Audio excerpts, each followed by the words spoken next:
Here we go. All right, welcome, Bad Actor Podcast, Episode 2. I'm Ty, and in this podcast, we talk about all things acting, the craft, movies, TV shows, and all the wild, confusing stuff that comes with this business. We're going to talk some shit, we're going to figure some things out, and we're going to have a fun time doing it. So, with that being said, let's get down to the first segment that I am calling the Rejection Report.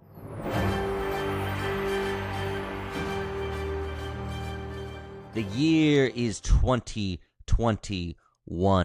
Fresh out of COVID, I'm feeling confident because I booked a few things during COVID. You know, I haven't had to work a side job in a year, and I'm sitting in my apartment in LA, Highland Park, and an audition pops in my inbox. It's for Law and Order, Organized Crime. It's a spin-off one.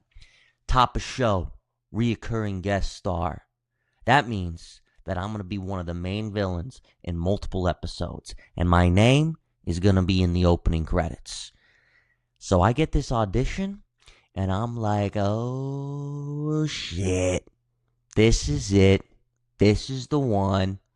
I'm doing the math already, you know. Okay, cool, like $10K an episode. That should last a few months of financial freedom, pay some debts, you know, whatever. And I read the breakdown, and I got it right here for you guys. And it's like, mean streets, gangster born and raised in the boroughs.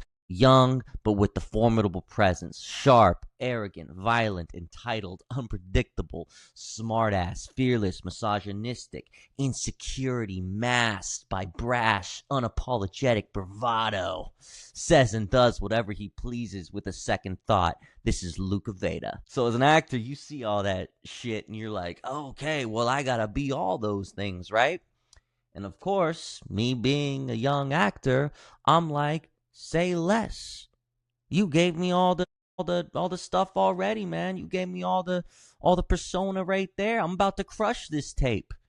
I go in, I attack the tape, and I'm full on Goodfellas energy. I'm like fucking Tommy DeVito, man, the Joe Pesci role. Patient, I'm intense, you know, I got this whole backstory. The dude's, you know, he's playing cards in like the audition, he's playing pokers in the audition, so I get to play cards, and I'm watching Goodfellas, you know, I'm trying to be like Joe Pesci, because I think that's who this character is, and I'm toolboxing him. And in my head, I'm doing this audition, I'm like, I got this, I'm undeniable. Guess what the fuck happens? I don't get it. I remember I didn't get it, and I called one of my reps, and I was like, man, I felt so good about that audition. You know, why didn't we hear anything? And he was like, yeah. He says this, he's like, yeah, it just seemed a little too big. And I'm like, what does that even mean? Too big? The character's big. He's a loud, boisterous character. He's dangerous. You know, I was being dangerous. You know, that's acting. You know, I was being like Joe Pesci in Goodfellas. Fast forward, I watched the tape back, bro. I look insane. I'm doing way too much, right? Every line has a move, a look, a shift. You know, I'm all over the place. Like you can't. I'm not bringing anybody in, right? I'm not bringing anybody in because I'm so out there. It's like I'm trying to win an Oscar with a self-tape. It's just, I'm clearly an actor just doing too much. I'm performing like theater. I'm performing it like it's a play. And the reason I'm telling you this, I think it's important for actors, like athletes, to watch their tapes back and compare it to the actors that book. You know, what can you figure out? I watched the guy who booked it, who got it over me. And man, he's so much more subtle with it. He's just talking. He's barely doing anything. And it's so much better. All that stuff's coming across. All that stuff in the description, the volatile, the misogyny, whatever, all that shit, it's coming across with the lines. And that's when it hit me, man. Just because the situation and the character is big doesn't mean that you have to be big.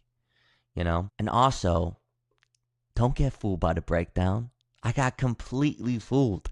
I thought I had to show all of that volatile, that danger, instead of just letting it sit underneath. If I had just been honestly myself with a simple objective, had my lines down, eye lines clean. That's a big thing, eye lines. a little bit more pressure, maybe a little more forward energy, that audition would have probably hit way better. I wasn't easy with it. It was too much. My foot was on the gas for too long, going too fast on the gas. That's what I'm trying to get to. And that's a skill, man. That's a skill. And that's something that I'm starting to learn over the past 5 years since that audition.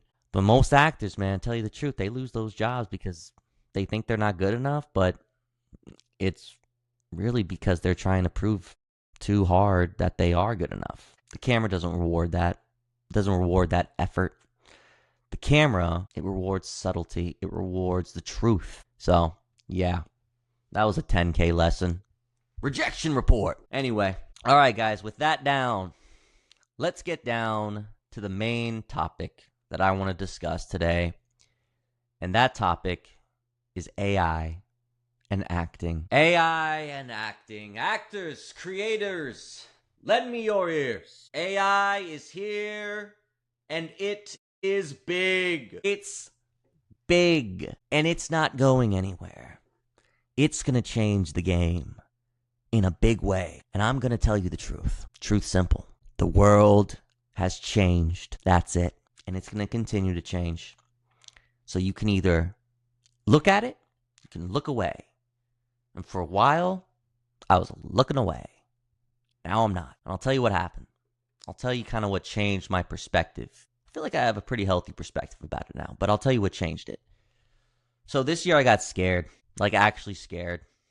I was watching the Super Bowl and, I wasn't just scared because the Patriots were losing terribly, but I started seeing all these commercials with these AI people, not actors, not celebrities, just generated humans. They had perfect bodies, they had perfect lighting, and they were selling products. It was weird, man. And my first reaction wasn't some big, philosophical thought. I was just like, what the hell is going on, man? What the hell is going on? I was pissed because it hits you fast. Oh, shit, okay, Hollywood, they really don't need us. That truth starts to creep in. They never need us. Hollywood's brands, studios, they don't care about the human experience. Unless, of course, it's lucrative to them. They care about one thing. What's the cheapest, fastest path to the sale? If that's the movie star, great. If it's some AI-generated fitness guy who costs nothing, great. They'll take that too. And sitting there, watching these AI dudes do the job that actors used to do. Something flipped in me. I got flipped. I started thinking, if they're not protecting this space for us, this acting stage space, these opportunities, these commercial opportunities, these TV, these movie opportunities, if Hollywood's not protecting that space, why the fuck am I waiting for them to? I'm going to build my own. And here's the part nobody wants to hear. This isn't new. This has always happened. Every single time a new tool shows up, the same cycle plays out. People fight it. They complain. They say, oh my God, it's ruining the craft. And then they get behind it. If you don't want to use AI, don't use it. But don't get mad at others who do it because that's the way the world's going. Were photographers against Photoshop when it first started? No, I think so. Were musicians against Pro Tools? No, I think so. Were filmmakers against digital cameras? Definitely. And now it's just normal. The people who adopted, not adopted, the people who adapted, they worked. They grew. The people who didn't, gone. Unless you're Christopher Nolan or Scorsese or PTA and you can shoot on whatever camera you want. You don't need digital because you can afford to use fucking brand new IMAX cameras. But listen, they've earned that path. So let's just stop. I feel like we got to stop. Let's put this into perspective, guys. Even guys like Ben Affleck, he's not sitting around complaining about it. Maybe he was, but now the dude's building with it. That dude just sold this freaking multi-billion-dollar company to Netflix, an AI company to Netflix for post-production and stuff like that. And when people at that level, at his level, start moving in that direction, you don't ignore it. You pay attention. So I'm not saying you have to use it. I'm not even trying to promote it like that. I'm just saying that as actors and creatives, we got to turn the blinders off a little bit and stop being afraid to start really trying to understand what is going on. And don't get mad and angry, because that's how I was at first. And then I'm starting to realize the only thing that I'm hurting with bitching about AI is myself. And here's another thing. AI is going to have its own lane. Same thing that happened with YouTube. Same thing that happened with TikTok. There was a lot of fear around social media, and YouTube was going to kill the movies and TV business, and it didn't. It didn't. It created its completely own space. That's what I think AI is going to do. I think it's going to do the same thing. There's going to be AI content, there's going to be film, there's going to be television, and attention is going to go where it goes. But all those lanes can exist at the same time. And here's the part that should actually fire you up. Real human performance. It's about to get more valuable, not less. Films are promoting the fact that they don't use AI-generated content in their movies. Heretic did that. Because the more fake stuff floods the space, the more people crave something real. At least that's what I think. And there's so many filmers out there that are still protecting the human experience. Ari Aster, Christopher Nolan, Ryan Coogler, Safdie brothers, Sean Baker. These are people that care about humans, about the human experience in their movies. And they're not going anywhere. If anything, they're starting to become more important. I want to leave you with a story. This is my in defense of AI story. Think about this guy. Think about a guy. His name's Sam. Let's call him Sam. Sam's a good name. Sam grew up broke. Broke. Not like middle class, suburbia, white boy, we couldn't go on vacation broke. Like the lights might get shut off broke. His parents worked their asses off, but there's never any extra. One thing that Sam was really good at, though. Sam was always very creative. Sam could draw. That was his thing. Since he was a kid, spiral notebooks, margins of homework, napkins, whatever he can get his hands on, he was always drawing characters, creatures, little worlds, since he was a kid. And there was this one character he kept coming back to. It was a shark. He liked to draw a little cartoon shark. He had this character, he was fully fleshed out. He had big personality, backstory, attitude. And Sam knew how he moved, how he thought he could see it, He was like this godfather of the sea kind of a shark with a top hat and a cigar, even though he was in the ocean. It didn't make any sense. So he does everything right, pursues his passion all throughout his childhood, right? His dreams going to Cal Arts for animation. He loves Pixar. He loves Disney. That's where all those guys went, so he wants to go to Cal Arts too. He gets in. He gets into Cal Arts, which, if you know anything about that, that's not nothing. That's like, he's clearly got some skill. And then reality hits him. Fuck. I can't afford this place. I can't afford this thing. Because here's the thing about Sam. Although he's an artist, he's also a worker. Like I said, he grew up broke, right? So he always had a job. He always had a bike path or a paper company, and he was a busboy, and he worked construction. He was always working because he had to support his family. So he's always been a realist about money. And getting into Cal Arts, even with the loans, it just didn't make sense to him. He's looking at a future where he's buried in debt before he can even do anything, before he even starts. He doesn't want to be like that. So he says no to Cal Arts. And that's the moment a lot of people's stories just end. But Sam doesn't quit. Now he's working at Stater Brothers. He's stocking chefs. He's running the register. He's late shifts, early mornings. He's working there all the time. And in between customers, he's still drawing. He's still sketching a little bit. He's working on his little Sharky. He's trying to build something with it. Storyboards, little sequences, panel by panel. And they're good, man. They're really good. But here's the problem, man. That's as far as he can go. Because to actually animate it from the page to the screen, to bring it to life in the way that it exists in his head, takes money. It takes money, takes software, it takes time, it takes teams, it takes resources. Things that Sam doesn't have right now. So he's stuck in this brutal middle ground. He's talented enough to see his vision clearly, but not resourced enough to show anyone else. And the industry doesn't care about your potential. They buy what they can see. If you're not a movie star or an AI athlete, who gives a fuck? So he's got this whole world sitting on just a sketchbook, and there's no real way for him to prove that it works. He sends emails, he asks for favors, nothing. But then AI shows up. These tools start showing up. And for the first time, Sam's not just drawing panels anymore. He's feeding those drawings into a system. He's writing prompts, he's tweaking, adjusting, learning, and suddenly the shark starts to move, it starts to breathe. And it's not perfect, but it's alive. Now, instead of flipping through a sketchbook, he's got a rough animated sequence, a proof of concept, a 5-minute short animated film, something that he can send, something that people can watch, something that'll stop them in their tracks.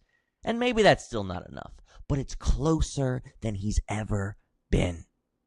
Maybe he gets ignored, maybe he gets one view, or maybe someone sees it and goes, wait, who made this? Before, Sam needed permission. He needed all these resources. He needed all his people. He needed all his teams. Now, he just needs to make something. The tools are right there for him. The tools are all right there. That's the part I can't ignore about it, man. I think there's going to be a lot of kids like that are going to take these AI creative opportunities and just soar with them. Because AI didn't replace Sam. I don't think it replaced any other artist, because those artists wouldn't have even existed. Those jobs wouldn't even have existed because Sam was about to quit. It just gave Sam a shot he didn't know that he had. So, yeah, I made peace with it, man. I think it's all great. Not because I'm not paying attention to what it's taking, but because I understand what it can't take. Stop waiting for Hollywood to protect your seat at the table. They're not. Build your own table. That's what I'm doing. That's what I'm doing with this. Build your own table. And don't shit on people using AI that just want to be creative. Anyway, that's it for that. Okay, guys. With that down, let's get to this next segment here. Gem of the Week. Gem of the Week. This is a segment where I take a lesson that I've learned that has completely changed the way that I act. And today, I'm going with Larry Moss's Intend to Live. Intend to Live by Larry Moss. This is probably one of the oldest acting books that I have. I mean, look at this. Look at this thing. Old. I think this was the first one I bought 14 years ago. Damn. 14 years ago. This was like my Bible for the longest time. I reference this book for everything. And he does this 2-page rant. For those of you that don't know who Larry Moss is, very old school acting teacher, trained with Stella Adler, worked with actors like Helen Hunt, Jim Carrey, Tobey Maguire, DiCaprio, bunch of great actors. And he talks about being cool. He goes on a rant about being cool as an actor. Let me read it for you. Chapter 27, page 291. I'm going to read you a couple quotes. Cool denies the frailties of living life and the inevitable loss of everything that is dear to us. It leeches the passion from life. It's very dramatic, but it hit me because it's real. Especially when I first started acting, I feel like this is like a younger guy thing, too. Like being an actor, especially when you first started off being an actor. Because when I first started getting good at acting, not just when I first started acting, but when I started getting good at acting, like when I started getting like leads in college and in plays and getting recognized, and I started really trying to be cool, because being cool is what I thought was the attitude of all the serious, mysterious actors that I wanted to be like. And if I'm being really honest, guys, I didn't try to be cool because I thought it was good acting. I tried to be cool because I was insecure. And the dudes that I looked up to, Brando, James Dean, Johnny Depp, Brad Pitt, they all felt and seemed so cool, man. So effortless, so untouchable. Everybody loved them. So I thought, that's what a great actor is. Not just the work, man, but it's the personality. So I copied it.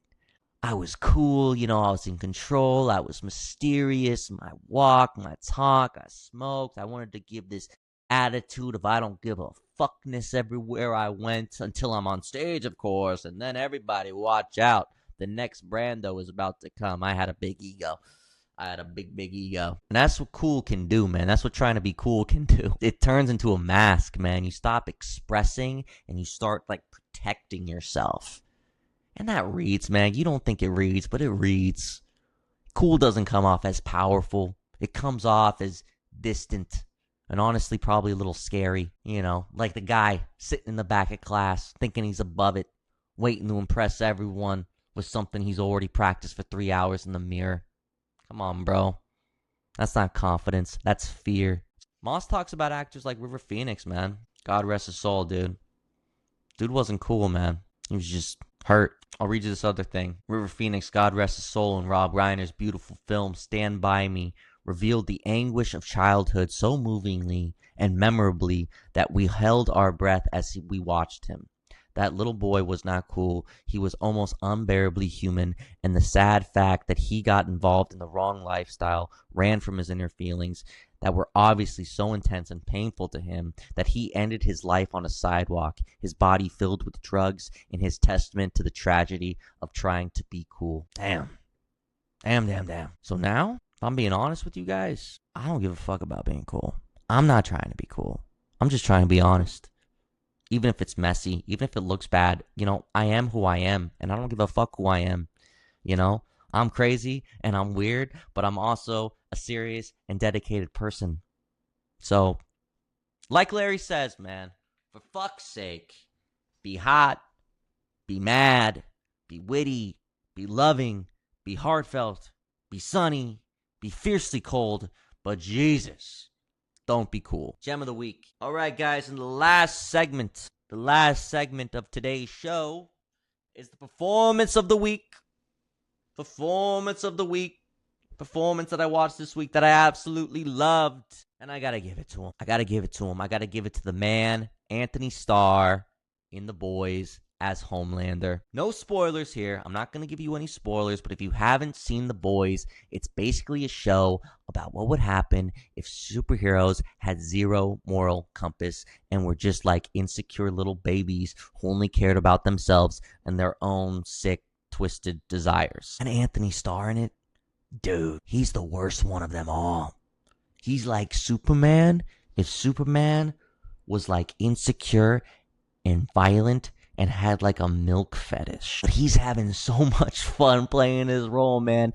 Every time he's on screen, there's that thing, man. He's that thing, man. Very few actors can do this thing, man. And a lot of it has to do with also the writing and the directing.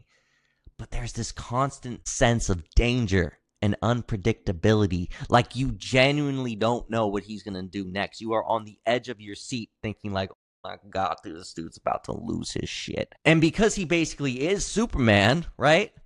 The most powerful dude on Earth, the stakes are insanely high because he could literally kill everyone at any moment, right? And you feel that. You feel his shit, man. Like he's literally like a volcano that's about to erupt and just sitting there, man. The pressure's building. He's barely holding it together. Every look, every smile looks like something's about to break. And then when it does, man, because there's a bunch of episodes where he does break, and it's insane. And the dude is a straight up meme machine. Like his reactions, man, every reaction, every little moment, I feel like it just goes viral, man. I feel like they just live forever. So, but that's because he commits fully, no half measures there. So, yeah, I got to give it to him, man. Performance of the week, Anthony Starr in The Boys. No question. All right, everyone.